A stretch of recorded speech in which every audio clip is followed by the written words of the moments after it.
Sebagai seorang pendidik, maka seringkali kita diperhadapkan dengan kondisi memilih antara dua pilihan yang dirasa sangat berat.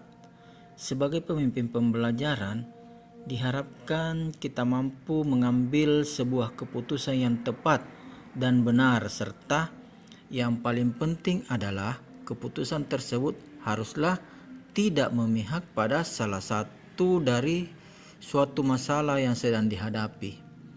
Seorang pendidik harus bisa melihat dan membedakan tentang persoalan yang terjadi, apakah merupakan persoalan tersebut masuk dalam kategori dilema etika ataukah merupakan sebuah bujukan moral. Setelah saya masuk dalam program guru penggerak, saya banyak mendapat pengetahuan, utamanya menyangkut dalam hal pengambilan keputusan sebagai pemimpin pembelajaran.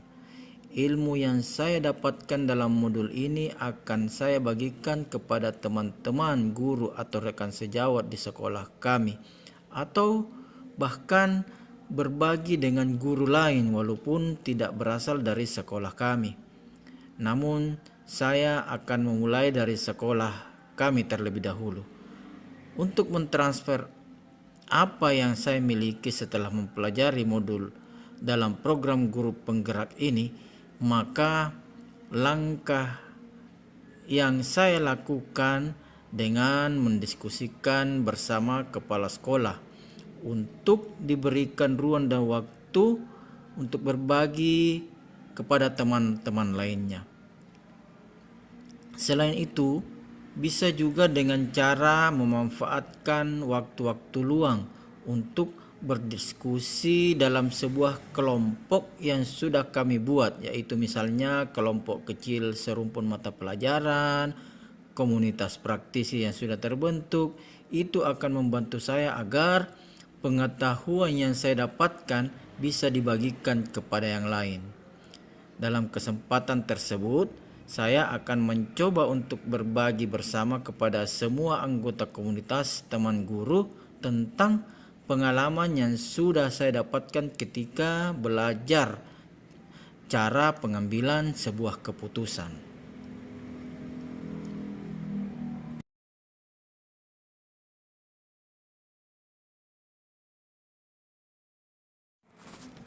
Untuk mengambil keputusan berdasarkan pemimpin pembelajaran, maka ada langkah-langkah yang bisa dijadikan pedoman untuk menghasilkan sebuah keputusan yang lebih baik.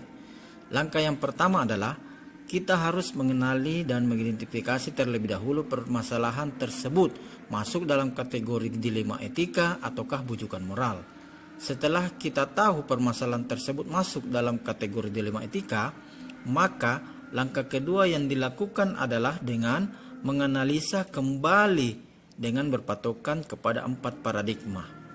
4 paradigma yang saya maksud adalah apakah permasalahan tersebut masuk dalam paradigma individu lawan masyarakat. Kemudian paradigma yang kedua adalah rasa keadilan lawan rasa kasihan. Lalu paradigma yang ketiga adalah paradigma kebenaran lawan kesetiaan. Atau paradigma yang keempat adalah paradigma jangka pendek lawan jangka panjang. Itu adalah 4 paradigma yang harus kita perhatikan. Dengan melihat persoalan berdasar pada keempat paradigma tersebut, maka kita akan lebih mudah dalam menggali persoalan yang terjadi. Kemudian bisa dilanjutkan dengan mengaitkan persoalan tersebut dengan 3 prinsip dalam mengambil keputusan, yaitu prinsip berbasis hasil akhir, berbasis peraturan, atau berbasis rasa peduli. Lalu langkah selanjutnya yang kita harus lakukan adalah dengan menerapkan 9 langkah dalam pengambilan keputusan sesuai dengan pengujian. Di antaranya adalah uji legal, regulasi, dan intuisi. Dari sinilah maka keputusan yang dihasilkan benar-benar adalah keputusan yang terbaik.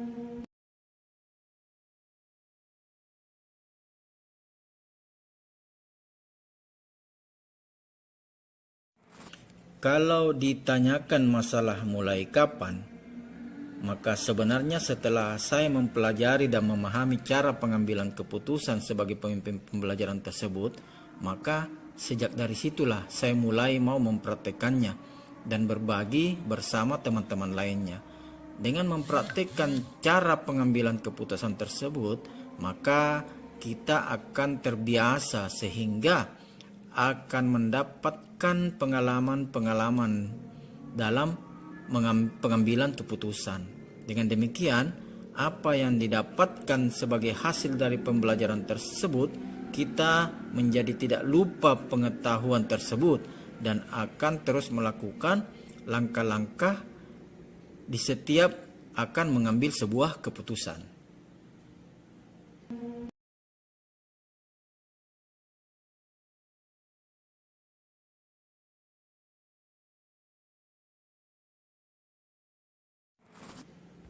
Yang akan mendampingi saya dalam menerapkan atau menjalankan pengambilan keputusan sebagai pemimpin pembelajaran dalam lingkungan sekolah tentunya adalah sosok seorang kepala sekolah, kemudian rekan-rekan sejawat, serta anggota praktisi dan seluruh warga yang ada di lingkungan sekolah.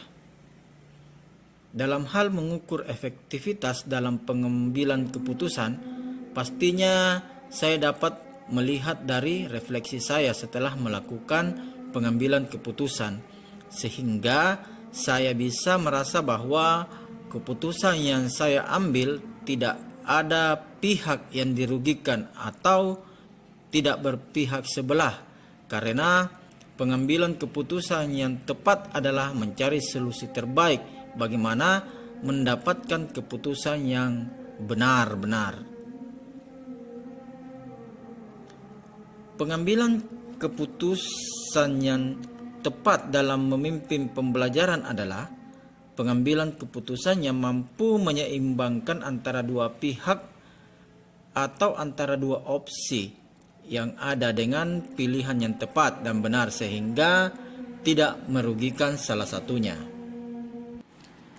Mungkin hanya ini yang bisa saya sampaikan dalam pengambilan keputusan sebagai pemimpin pembelajaran. Terima kasih.